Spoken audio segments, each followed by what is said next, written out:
Salam sejahtera. Rupa-rupanya ini sebabnya Cikgu Bad ditahan reman selama 2 hari. Bukan kerana tindakan beliau semata-mata mendedahkan perasuah ataupun dakwaan berlakunya rasuah. Tentang melaporkan rasuah itu, bagi menjawab dakwaan walau kononnya Cikgu Bad tidak patut ditangkap kerana mendedahkan rasuah. Tentang mendedahkan rasuah itu bukan satu kesalahan, bahkan itulah yang dituntut oleh kerajaan. Siapa yang ada maklumat, buatlah perkara tersebut. Tetapi apa yang menyebabkan Cikgu Bad ditahan dan direman adalah kerana beliau telah membocorkan dokumen sulit kerajaan. Ini adalah satu kesalahan yang serius, kata polis. Penahanan reman ahli Jawatan Kuasa Penerangan Bersatu, iaitu Badrul Hisham Syarin, adalah proses biasa dilakukan berdasarkan keperluan siasatan.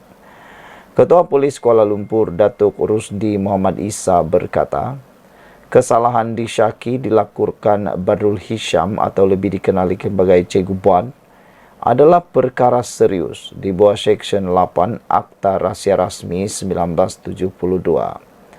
Ini proses biasa tahan reman. Ada laporan, jadi kesalahan itu kita akan siasat.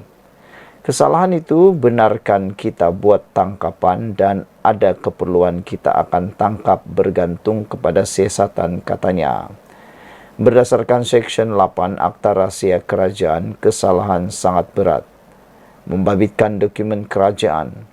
Walaupun cuma salinan, kita nak tengok siapa yang ada dokumen hak milik kerajaan itu. Sebab dia, Cikgu Bad, tidak bekerja di situ, katanya. Beliau berkata demikian kepada pemberita pada majlis serah terima tugas Ketua Polis Daerah Dang Wangi di Ibu Pejabat Polis Daerah IPD Dang Wangi di sini hari ini. Semalam, media melaporkan Cikgu Bad ditahan di Ibu Pejabat Polis Daerah IPD Putrajaya di sini dipercayai berhubung pendedahannya mengenai isu rasuah membabitkan pegawai tertinggi Tentera Laut Diraja Malaysia. Susulan itu, Cikgu Bad direman 2 hari di Mahkamah Magistrat Putrajaya hari ini bagi membantu siasatan polis. Terdahulu, Harian Metro melaporkan Cikgu Bad ditahan polis dipercayai berhubung dakwaannya mengenai isu rasuah membabitkan pegawai tinggi Tentera Laut Diraja Malaysia TLDM. Rupa-rupanya ini sebabnya Cikgu Bad ditahan kerana beliau telah mendedahkan dokumen sulit kerajaan, dan ini adalah satu kesalahan yang serius kerana ia melibatkan satu dokumen rasmi rahsia kerajaan. Jadi saudara-saudara sekalian, menurut polis ini adalah proses biasa untuk menahan reman. Ada laporan, jadi kesalahan itu kita akan siasat. Kesalahan itu benarkan kita buat tangkapan dan ada keperluan kita tangkap bergantung pada siasatan, katanya lagi. Berdasarkan Seksyen 8 Akta Rahsia Kerajaan, kesalahan adalah sangat berat. Membabitkan dokumen kerajaan. Walaupun cuma salinan, kita nak tengok siapa yang ada dokumen hak milik kerajaan itu. Sebab dia, Cikgu Bad, tidak bekerja di situ. Wow, ini makin panas, makin menarik. Sekian untuk kali ini. Jangan lupa tinggalkan komen Anda, tekan butang subscribe. Bye-bye. Makin panas dan makin panas. Nampaknya Perikatan Nasional semakin hari semakin tidak dapat diselamatkan lagi, terutamanya berkait dengan parti gerakan. Akhirnya Sanusi kata, kena hormat Melayu, gerakan silalah keluar. Wah, jadi dengan ini sudah dapat dilihat parti gerakan sepatutnya perlu mengambil keputusan segera keluar daripada Perikatan Nasional. Hal ini kerana sudah dapat dilihat mereka kini tidak dapat dihormati lagi oleh sekutu mereka dalam Perikatan Nasional. Sanusi kata, kena hormat Melayu, gerakan silalah keluar. Belum ada tanda-tanda ketegangan di antara PAS dan gerakan akan mengendur buat masa ini.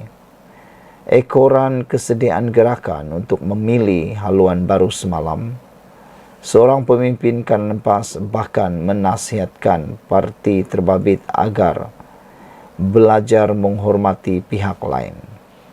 Ketua Pengarah Pilihan Raya PN Muhammad Sanusi Manor berkata, gerakan perlu belajar menghormati orang Melayu dan Islam di negara ini, bukannya membuat ugutan politik. Wow, Sanusi berkata gerakan perlu menghormati orang Melayu dan Islam di negara ini, bukannya membuat ugutan politik. Tak payah nak ugut orang lah, kita pun dah matang. Tak payah ugut, tapi sebaliknya belajar menghormat orang juga, kata Sanusi. Belajar hormat orang Melayu dan Islam di negara ini, katanya. Tak perlu ugut-ugut, politik apa ugut-ugut ni? Politik ugut-ugut ni dah lama dah tu, katanya pada Malaysia kini. Pertembungan pendapat di antara PAS dan gerakan berasal daripada pendirian berbeza kedua-dua parti terhadap peranan Syarikat Arak memudah cara kutipan dana sekolah Cina. Ketika beberapa pihak tidak senang dengan pembabitan syarikat itu, syarikat yang berlaku seperti yang berlaku di Sepang baru-baru ini, gerakan sebaliknya menganggap tidak wajar ia disekat. Tak reti hormat kita. Bahkan lidah rasmi PAS Harakah Delhi menganggap pendirian gerakan itu adalah senada dengan DAP. Ia mengundang reaksi keras PAS. Sebelum ini teguran PAS kepada gerakan sudah dinyatakan oleh Ketua Penerangannya Ahmad Fadli Sari serta Timbalan Presiden Tuan Ibrahim Tuan Man. Menanggapi teguran itu, gerakan berkata mereka tidak akan teragak-agak untuk meninggalkan PN jika ia dapat membolehkan mereka mempertahankan sistem pendidikan Cina. Menurut timbalan Presiden parti itu, iaitu Oh Tong Kiong, gerakan juga tidak mahu kekal dalam Perikatan Nasional jika mereka terpaksa tunduk terhadap sebarang tuntutan konservatif, tidak munasabah dan melampau daripada parti tertentu, katanya. Sanusi yang juga Menteri Besar Kedah berkata dia secara peribadi tidak ada sebarang masalah jika benar gerakan mahu keluar dari Perikatan Nasional. Wow, sila keluar itu komen Sanusi. Ialah semua orang nak hormat dia, gerakan saja, sedangkan dia tak reti nak hormat kita, kata Sanusi. Takkan semua benda kita nak hormat dia, dia tak perlu hormat kita kah, katanya. Sanusi juga menambah teguran agar menghormati orang Melayu dan Islam itu bukan saja ditujukan kepada gerakan, bahkan semua parti yang berasaskan kaum di negara ini. Untuk rekod, salah seorang Naib Presiden PAS Muhammad Amar Abdullah telah menyatakan rasa terbuka parti itu jika gerakan mahu keluar dari Perikatan Nasional. Di petik portal Free Malaysia Today, Muhammad Amar berkata, setiap parti ada hak dan pendirian masing-masing. Justru menjadi terserah kepada gerakan untuk membuat keputusan Malaysia kini. Kena hormat Melayu, gerakan silalah keluar, kata Sanusi. Terjumpa lagi. Salam sejahtera, terima kasih kerana bersama dengan saya di Nazilin Unity Channel. Saudara-saudara sekalian, apa yang mengejutkan kita semua ialah apabila Anwar Ibrahim memberitahu sendiri, sidang khas Parlimen bincang tempoh perkhidmatan Perdana Menteri tidak melebihi 10 tahun. Saya sebagai pemerhati politik bebas di Malaysia, saya berpendapat ini satu cadangan yang amat bagus, iaitu Perdana Menteri hanya boleh menjadi Perdana Menteri selama 2 penggal. Kalaupun ia dipilih lagi, dia haruslah dipilih selepas 1 penggal tidak jadi Perdana Menteri. Hal ini untuk mengelak berlakunya penyelewengan dalam jangka masa panjang. Kerana kalau mereka dapat menjawat sehingga 20-30 tahun menjadi Perdana Menteri, maka banyaklah hal-hal yang tidak diingini boleh berlaku. Ini antaranya penyelewengan, menambahkan kekayaan sendiri dan sebagainya. Lagi pula, dengan adanya perubahan Perdana Menteri itu dalam masa yang pendek, maka kalau ada perkara yang tersembunyi, kalau ada perkara yang sulit, boleh diketahui dengan lebih cepat dan lebih dapat diselesaikan dengan lebih segera. Jangan sampai sudah berulat, tumbuh berbuah, baru kita ketahui.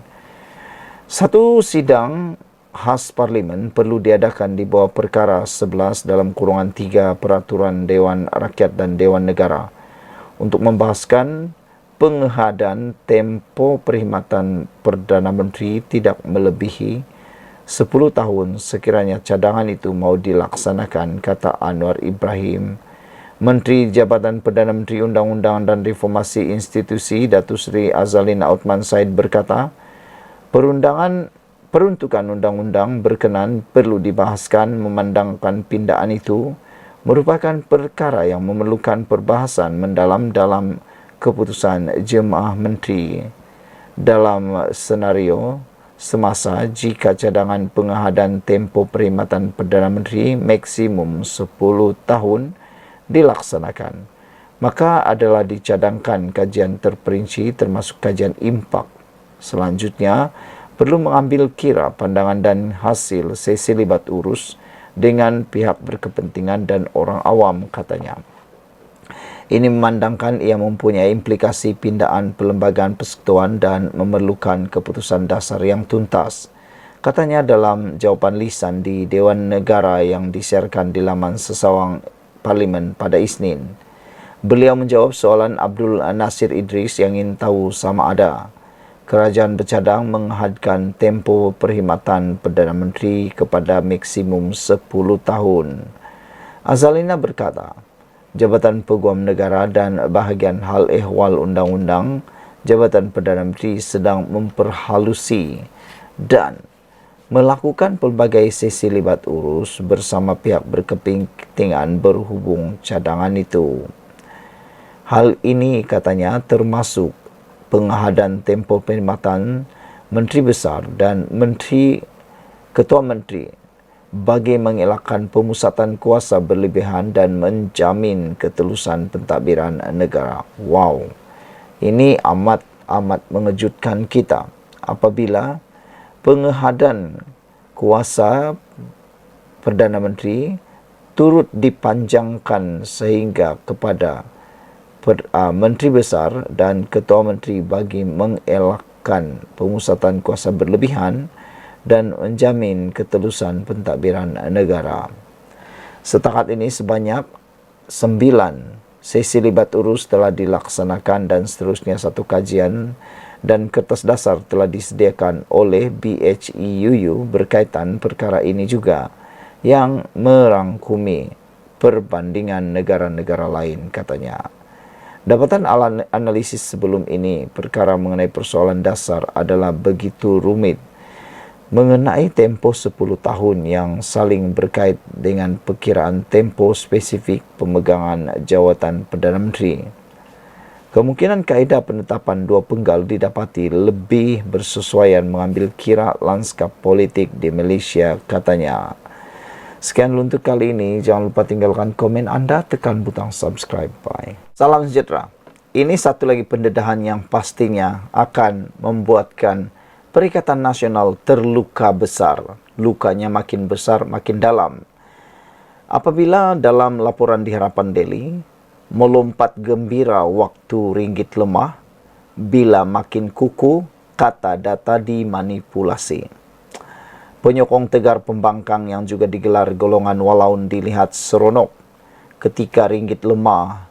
Sebaliknya mendakwa, data dimanipulasi pula apabila mata wang negara semakin mengukuh. Tak habis-habislah mereka ni kan.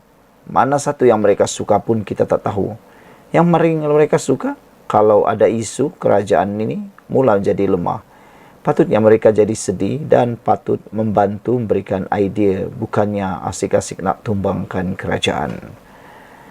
Hal tersebut dibangkitkan pemerhati politik Ahmad Mursi yang mendapati walaupun tidak pula berkongsi prestasi ringgit yang makin meningkat baik. Bila duit kita turun, ramai walaupun kongsi graf forex. Dah 6 bulan ringgit makin naik berbanding semua negara jiran. Tak syek pula katanya. Beliau berkata dalam tempoh 6 bulan ringgit mengukuh berbanding hampir semua mata wang ASEAN. Begitu juga dengan India, China, Korea, Ukraine, Jepun, USD, Euro, Jordan, Saudi Arabia, Kanada, Amerika Syarikat dan New Zealand, Australia. Walau melompat, gembira waktu ringgit lemah. Bila semakin kukuh, mereka kata data itu bohong dan dimanipulasi pula, ujarnya. Sehubungan itu, beliau menegaskan bahawa data-data ekonomi menunjukkan Malaysia yang dipimpin kerajaan Madani pada masa ini berada di landasan yang betul. Persepsi-persepsi pembangkang tunjukkan negara kita makin jahanam. Terpulang pada kita nak jadi bijak atau jadi bodoh, katanya. Pendusta dikata benar, yang benar dikata pendusta. Tahun-tahun tipu daya, kata beliau lagi. Semoga negara kita semakin makmur insya-Allah. Yang penting mesti ada pemimpin yang kawiyul amin, katanya lagi. Saudara-saudara sekalian, ada kebenarannya laporan ini dibuat.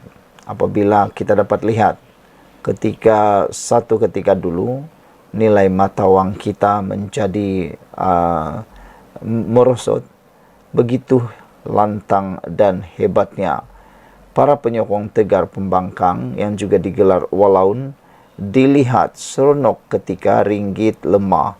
Sebaliknya, ketika ringgit menjadi kuat, apa yang terjadi?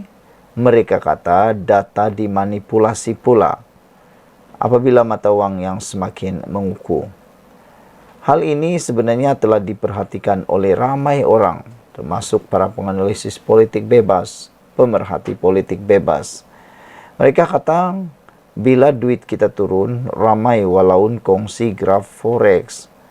Tapi dah 6 bulan pun makin naik ringgit Malaysia berbanding semua negara jiran lain. Mereka tak say pula, itu adil ke tidak?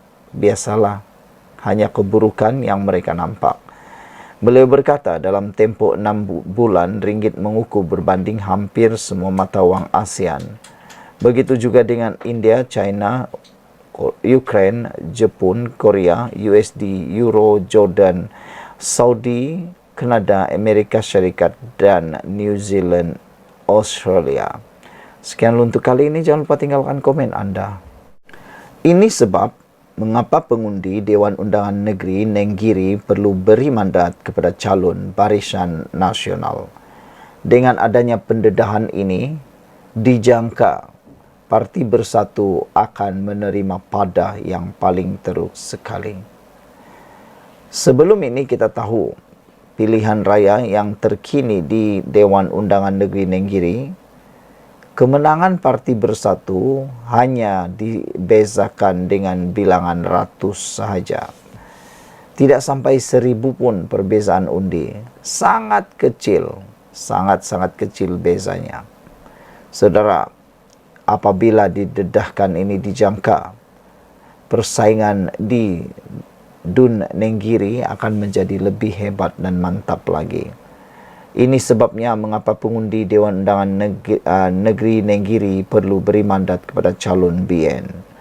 Ahli Majlis Tertinggi UMNO Datuk Seri Ahmad Maslan berkata, penduduk di Gua Musang, khususnya di Dewan Undangan Negeri Nenggiri, bakal memperoleh pelbagai manfaat jika mengundi calon BN pada pilihan raya akan bulan depan. Timbalan Menteri Kerja Raya itu juga berkata, mengingatkan tentang hubungan rapat dengan kerajaan pusat yang tidak akan berlaku jika memberi kemenangan kepada calon Perikatan Nasional PN. Sudah tentu sekiranya pengundi di Dewan Undangan Nenggiri memilih calon Barisan Nasional BN, Muhammad Azmawi Fikri Abdul Ghani, hubungan penduduk Gua Musang dan Nenggiri lebih rapat dengan kerajaan pusat, katanya. Calon kita mewakili kerajaan pusat, manakala calon Perikatan Nasional hanya mewakili kerajaan negeri. Pengundi harus sedar, kerajaan negeri tidak mempunyai banyak duit. Hanya kerajaan pusat saja yang mempunyai duit. Kita yakin pengundi Dewan Undangan Negeri Nenggiri akan memberi mandat kepada kita pada 17 Ogos nanti, katanya. Ahmad berkata demikian ketika berucap pada Majlis Perancaran Jentera BN yang dirasmikan Presiden UMNO, Datuk Seri Dr. Ahmad Zahid Hamidi. Beliau berkata, Timbalan Perdana Menteri juga akan merasmikan Majlis Pejabat Tanah dan menyiapkan jalan perhubungan desa orang asli. Jelasnya, kerja berkenan membabitkan nilai 190 juta itu akan dimulakan esok dan sudah tentu ia memberi keutamaan kepada orang asli di Nenggiri dan Gua Musang. Pada masa yang sama, beliau meminta semua jentera pilihan raya bekerja kuat untuk memastikan kemenangan calon BN.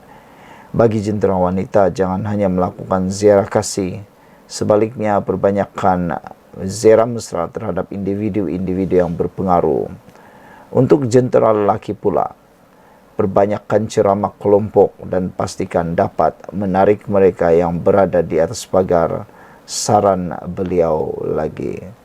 Sekian untuk kali ini, jangan lupa ikuti terus ulasan selepas ini. Salam sejahtera. Yang ini ucapan Anwar Ibrahim paling dibenci dan ditakuti oleh Perikatan Nasional semasa era Muhyiddin Yassin. Anwar Ibrahim dalam ucapan itu mendedahkan rahsia, bahkan mendedahkan kelemahan sebenar Muhyiddin dan ada kaitan dengan doa kunut nazilah. Anwar Ibrahim bertanya, kenapa tidak baca doa kunut nazilah ketika wang KWSP dilabur kepada BlackRock era Muhyiddin? Sebenarnya isu BlackRock dan juga isu uang itu seperti ini sudah berlaku dalam era Muhyiddin. Tapi kenapa sekarang baru mereka berhabis-habisan nak pula membalun Anwar Ibrahim seorangan diri? Perdana Menteri menemplak ahli Parlimen Perikatan Nasional PN yang tidak membacakan doa kunut nazilah ketika zaman pentadbiran bekas Perdana Menteri Tan Sri Muhyiddin Yassin yang melaburkan wang kumpulan simpanan pekerja KWSP kira-kira 6 juta ringgit Malaysia kepada BlackRock. Datuk Seri Anwar Ibrahim berkata, doa itu tidak sepatutnya dibacakan untuk tujuan melaknat kerajaan semata-mata. Tidak sependapat dalam soal politik seperti mana ditegur golongan mufti sebelum ini. Ketika tahun 2020, Perikatan Nasional PAS dan Bersatu, dia bagi BlackRock 600 juta ringgit. Duit mana? Duit mana? Duit KWSP. Kenapa ketika itu tak salah? Kenapa tak baca doa kunut nazilah? Ujar Anwar Ibrahim lagi. Beliau turut mempersoalkan pendirian golongan terbabit berhubung tindakan kerajaan dipimpin Perdana Menteri sebelum ini yang membenarkan kapal Israel masuk dan berlabuh di Malaysia.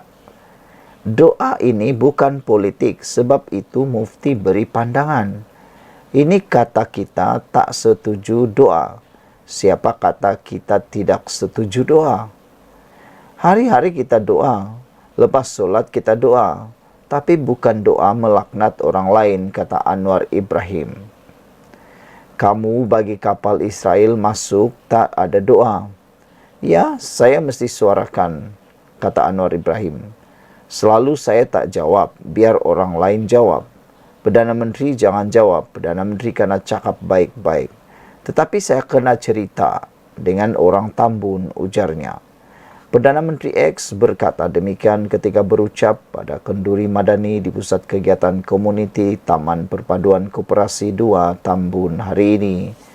Dalam masa sama, beliau mengingatkan bagaimana kerajaan Madani diterajuinya bertindak tidak membenarkan syarikat perkapalan berpengkalan di Israel berlabuh atau memuat kargo di mana-mana pelabuhan di Malaysia. Keputusan kerajaan itu berbeza dengan kerajaan terdahulu yang membenarkan kapal dari negara haram terbabit berlabuh di negara ini.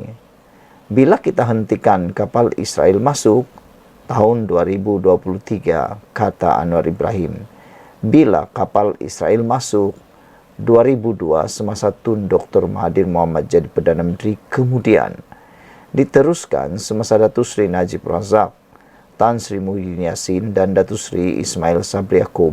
Masa itu ada PAS dan bersatu dalam kerajaan, katanya lagi. Sekian dulu untuk kali ini. Jangan lupa tinggalkan komen Anda, tekan butang subscribe. Salam sejahtera. Akhirnya Anwar Ibrahim buka mulut, buka cerita, mengejutkan kita semua. Kata Anwar Ibrahim, laksana tindakan tidak popular, kerajaan usaha tengani maklumat bahaya di media sosial. Media sosial sekarang begitu mudahnya digunakan oleh pelbagai pihak untuk menyebarkan fitnah dan berita tidak benar. Kebanyakan mereka menggunakan media untuk memutar belit fakta, bahkan untuk menipu orang supaya membenci kerajaan pada waktu ini.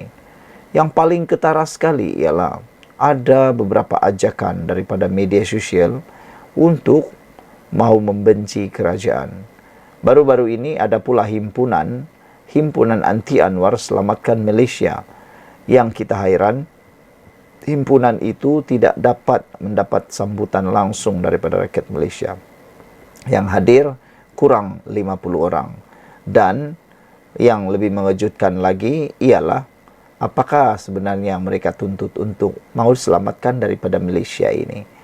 Itu sebabnya Anwar Ibrahim kata kerajaan usaha tangani maklumat bahaya di media sosial. Datuk Seri Anwar Ibrahim menegaskan penyebaran maklumat bahaya yang kian berleluasa di media sosial memaksa pihak berkuasa mengambil tindakan, termasuk yang tidak popular bagi menanganinya. Kerajaan punya masalah sekarang apabila kita cuba perkenalkan beberapa sekatan yang tidak semestinya popular, kerana mereka yang yakin terhadap kebebasan tanpa kawalan berhak untuk ekspresikan pandangan tanpa mengambil kira impaknya kepada masyarakat, katanya lagi. Perdana Menteri berkata usaha menangani lambakan berita palsu, penipuan dan buli cyber menerusi media sosial memerlukan lebih banyak peraturan. Mereka mengabaikan hakikat bahawa ada wanita mengambil keputusan, terpaksa atau terdesak untuk melakukan perbuatan bunuh diri disebabkan sesuatu pencabulan, ujarnya pada Majlis Perasmian Persidangan Pemikiran dan Tamadun Islam Sedunia 2024 di Universiti Sultan Azlan Shah, Kuala Lumpur, Kuala Kangsar hari ini. Sebelum ini, negara digemparkan dengan kes kematian pempengaruh media sosial dan aktivis Rajesh Wari Apathu, 29 tahun atau Esha, pada 5 Julai lalu. Esa ditemui mati di kediamannya di sebuah kondominium di Setapak sehari selepas membuat laporan ugutan jenayah dan fitnah terhadap dirinya di Ibu Pejabat Polis Daerah Dang Wangi. Kematiannya dipercayai ada kaitan dengan tekanan dihadapi berikutan menjadi mangsa buli cyber. Semalam, Suruhanjaya Komunikasi dan Multimedia Malaysia memaklumkan perkhidmatan media sosial dan pesanan internet dengan sekurang-kurangnya 8 juta pengguna berdaftar di Malaysia perlu memohon lesen khas pemberian perkhidmatan aplikasi di bawah Akta Komunikasi dan Multimedia 1998. Langkah itu akan dikuat kuasa 1 Januari depan selepas satu kerangka kawal selia baharu ke atas perkhidmatan media sosial dan pesanan internet diperkenal 1 Ogos ini. Ia selaras keputusan kabinet bahawa perkhidmatan media sosial dan perkhidmatan pesanan internet mesti mematuhi Undang-Undang Malaysia. Saudara-saudara sekalian, semalam Suruhanjaya Komunikasi dan Multimedia memaklumkan perkhidmatan media sosial dan pesanan internet dengan sekurang-kurangnya 8 juta pengguna berdaftar di Malaysia perlu memohon lesen kelas pemberian perkhidmatan aplikasi di bawah Akta Komunikasi dan Multimedia 1998. Saya bersetuju sangat dengan tindakan kerajaan yang diambil ini. Semua perlu dikawal dengan baik. Sekiranya tidak, nanti akan munculnya perkataan nasi sudah menjadi bubur. Jangan sampai nasi sudah menjadi bubur baru mau bertindak. Bukan semua perkara kita bebas. Kita harus berlandaskan undang-undang yang ada di negara kita. Sekian dulu, jangan lupa tinggalkan komen Anda, ikuti terus ulasan selepas ini. Salam sejahtera, terima kasih karena bersama dengan saya di Nazilin Unity Channel. Kali ini isu paling mengejutkan seluruh rakyat Malaysia. Memang susah untuk menyelamatkan Najib lagi daripada kebangkrapan. Kalau dia bankrupt, bermaksud dia tidak dapat lagi menjadi calon atau apa-apa pertandingan dalam pilihan raya. Kerana hari ini Najib dan anak gagal tangguh prosiding kebangkrapan. Beliau tidak lagi dapat menangguhkan prosiding kebangkrapan mereka.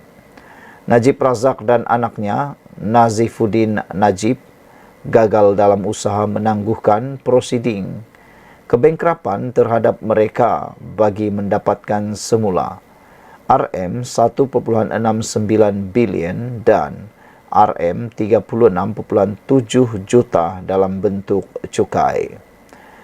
Mahkamah Tinggi Kuala Lumpur petang ini menolak permohonan penangguhan oleh Najib dan Nazifuddin berhubung prosiding kebangkrapan yang difailkan Lembaga Hasil Dalam Negeri LHDN. Ketika ditemui media, peguam mereka Muhammad Farhan Muhammad Safi berkata, kedua-dua mereka memohon penangguhan kerana telah memfailkan rayuan penilaian semula cukai dengan LHDN. Najib dan Nazifuddin mengemukakan rayuan penilaian semula cukai dengan pesuruhjaya khas untuk cukai pendapatan. Tribunal Bukan Kehakiman di bawah Lembaga Hasil Dalam Negeri LHDN. Kami akan merayu kepada Hakim Mahkamah Rayuan, kata Farhan, berhubung keputusan pendaftar mahkamah hari ini. Pada 2020, Mahkamah Tinggi Kuala Lumpur membenarkan permohonan LHDN untuk mendapatkan penghakiman terus keputusan tanpa perbicaraan penuh bagi cukai yang dinilai terhadap Najib dan Nazifuddin. Setahun kemudian, LHDN memulakan prosiding kebangkrapan terhadap Najib dan anaknya di Mahkamah Tinggi Insolvensi. Saudara-saudara sekalian, agak mengejutkan kita apabila Najib dan anaknya sekali lagi dalam keadaan paling sukar dalam hidup mereka. Apabila kini terpaksa menghadapi prosiding kebangkrapan yang telah tidak dapat ditangguhkan lagi. Mereka gagal mendapatkan penangguhan prosiding kebangkrapan itu daripada Mahkamah Tinggi Kuala Lumpur yang menolak permohonan penangguhan oleh Najib dan anaknya itu. Najib sebenarnya bersama anaknya telah pun meminta penangguhan prosiding kebangkrapan bagi mereka bagi mendapatkan semula 1.69 bilion dan 36.7 bilion dalam bentuk cukai oleh LHDN. Bayangkan saudara, berapa banyaknya pendapatan Najib sehingga cukai yang ditafsir oleh LHDN yang mau didapatkan semula oleh LHDN ialah sebanyak 1,69 billion. Ini satu jumlah yang sangat luar biasa. Saya rasa inilah rekod Malaysia perlu dibayar, didapatkan semula daripada seorang individu. 1,69 billion, jumlah yang sangat luar biasa banyaknya. Sekian dulu untuk kali ini. Jangan lupa tinggalkan komen Anda.